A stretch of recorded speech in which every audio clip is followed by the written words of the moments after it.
Je souhaite vous présenter très rapidement, avant de vous inviter tout à l'heure à un petit gâteau d'anniversaire, à regarder et à écouter la petite projection que nous allons vous présenter et qui retrace notre histoire, l'histoire de l'Union régionale des médecins libéraux d'Alsace. Merci.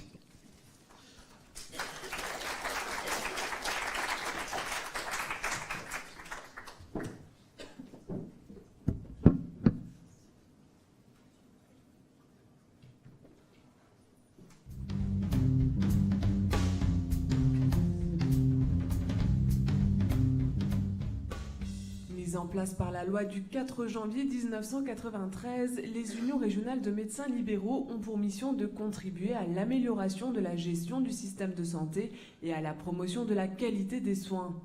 Issue du suffrage universel, la nouvelle institution s'installe le 16 juin 1994.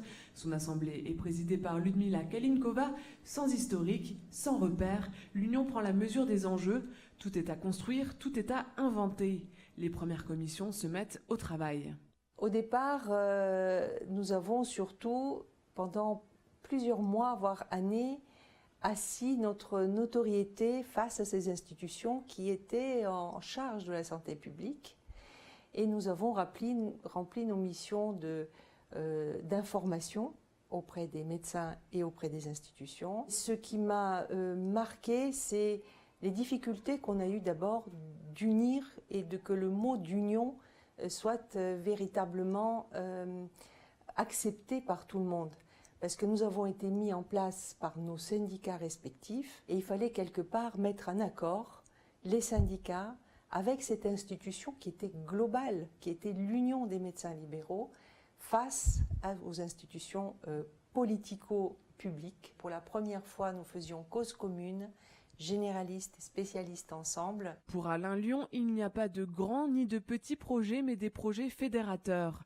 Le président parie sur l'ouverture et axe son engagement sur le partenariat institutionnel et technique pour qu'au-delà de l'expertise liée à l'exercice médical, l'Union puisse compter sur les compétences d'hommes et de femmes qui excellent dans les arts différents et complémentaires de la médecine.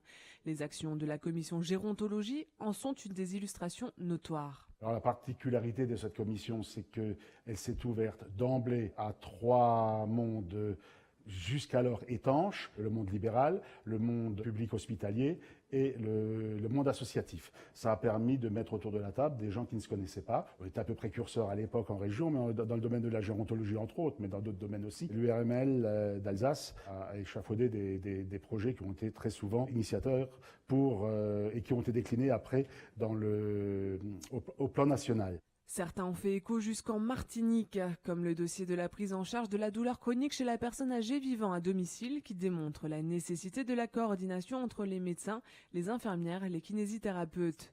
Dans ce même état d'esprit et déjà dans un souci de partage de l'information, l'Union met en place en 2003, avec l'aide de l'assurance maladie, Interface Réseau, plateforme de coordination et d'information des professionnels de santé.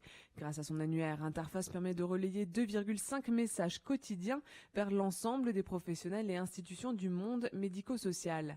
L'information est également portée de manière individuelle au cabinet du médecin par le biais de la visite médicale de santé publique, une rencontre sur mesure mise en place en partenariat avec le régime local d'assurance maladie et actuellement l'ARS Alsace. Cette visite de santé publique a permis dans les 10 ans, depuis donc 2003, depuis sa création, de rencontrer 3200 médecins. Les premiers sujets abordés ont été les sujets d'ordre cardiovasculaire, de prévention des risques cardiovasculaires, d'autres sujets après tabac, alcool, diabète, bien évidemment.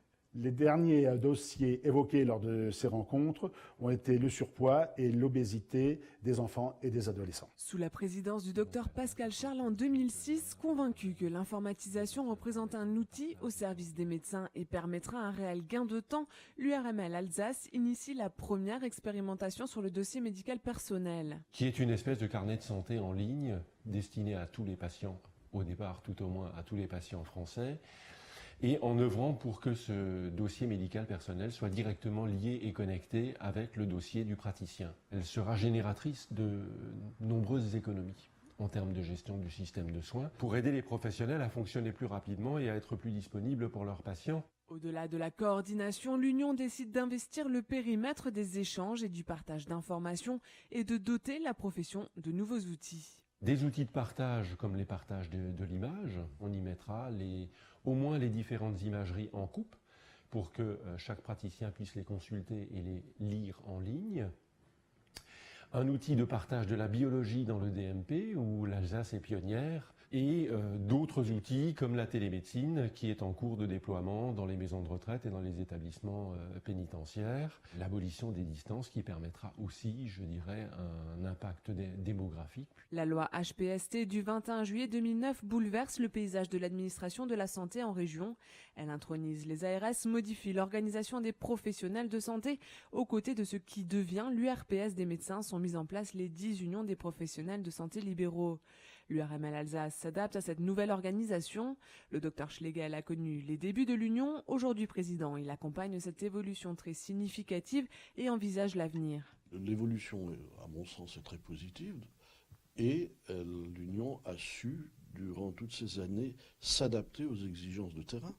L'environnement a beaucoup changé et les enjeux, même s'ils restent les mêmes, nécessitent des adaptations pour permettre à la profession d'être présente, représentée et efficace, entendue. L'Union étant la représentation démocratique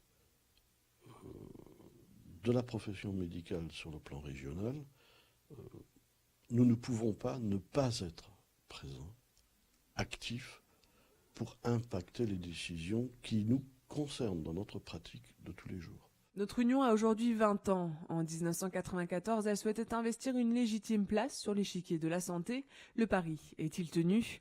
Entre les objectifs d'hier et les réalisations d'aujourd'hui, y a-t-il un fil d'Ariane ? Selon la directrice Anne de Blove, force est de constater que lorsque l'on déroule le bilan des actions de l'URML Alsace, on s'aperçoit que depuis bien longtemps, l'URML Alsace a investi les missions réaffirmées par la loi de 2009 et qu'au sein de la politique de santé régionale, elle embrasse de manière large le périmètre du champ sanitaire et médico-social dans un réel souci de partenariat interdisciplinaire et institutionnel. Si on devait faire une synthèse de ces 5 mandatures, de ces 20 commissions qui ont travaillé et qui ont porté les ambitions de l'Union régionale dans le cadre des missions qui lui ont été confiées, il reste l'indispensable présence de la médecine libérale dans l'organisation et la participation à la santé régionale. Il est notoire que dans les stratégies mises en place, on retrouve des objectifs transversaux. D'abord la présence, on l'a réaffirmé à plusieurs reprises, c'est 350 mandats au cœur des institutions et des projets. C'est aussi l'indispensable nécessité de disposer des données, de les travailler et de les partager ensuite. Et puis probablement aussi un axe très fort porté sur le partenariat interdisciplinaire, multiprofessionnel et institutionnel. Il y a des projets qui ont du mal à s'ancrer dans les usages, mais de manière générale, on peut dire que le bilan est extrêmement positif puisqu'il a embrassé l'ensemble des missions qui avaient été confiées à l'Union et surtout souvent les a anticipées. Alors les assises ont été consacrées à l'entreprise médicale, l'exercice libéral de demain. Ça a permis de partager nos réflexions et puis de nous projeter également dans l'avenir avec les futurs jeunes médecins, les étudiants qui y ont participé et que nous invitons à nous rejoindre dans notre maison qu'est l'Union pour construire ensemble l'avenir. Mais ces 20 ans, c'est aussi l'occasion d'adresser des remerciements aux élus qui se sont investis au-delà de leur temps d'exercice professionnel dans nos quelques 2000 séances de travail pour participer et collaborer au montage des projets. C'est aussi l'occasion de remercier bien évidemment l'équipe des 7 permanents qui au quotidien ont investi l'idée de la médecine libérale pour qu'elle soit efficiente. Et puis, c'est aussi un merci à donner à nos partenaires professionnels et institutionnels qui nous ont accompagnés à la fois de leur réflexion, mais aussi de leur participation dans le cadre de nos projets et dans le cadre des stratégies qui ont été montées. Donc, bon anniversaire l'Union.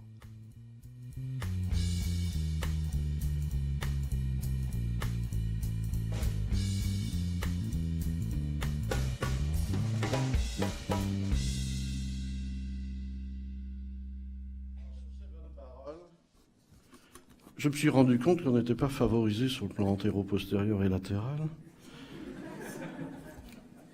et que mon débit verbal irrite certains. Je voulais néanmoins remercier notamment Anne, qui a été le pilote de ce dispositif, et tous les membres.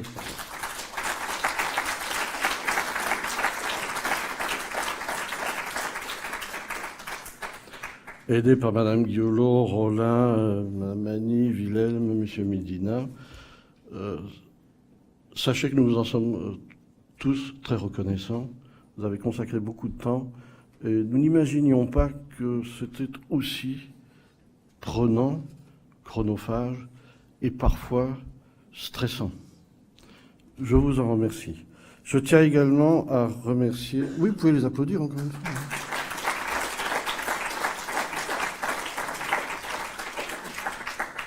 Nous avons également à remercier nos partenaires, la MACSF, Sanofi, Médical de France, la Crédit Mutuel des professions de santé, OPI, ICANOPé, et également la société Carré Blanc qui a permis d'organiser matériellement le dispositif. Et enfin, et par la moindre, je souhaitais remercier Madame Nadia Aubin qui nous a permis d'animer cette soirée, ces 2 journées. Et chose pas toujours facile, surtout dans la gestion du temps. Surtout quand on a face à faire à des bavards. Donc, j'en resterai là et je vous invite tous à venir partager avec nous le petit gâteau d'anniversaire qui vous attend en bas. Merci, bon retour et bon appétit.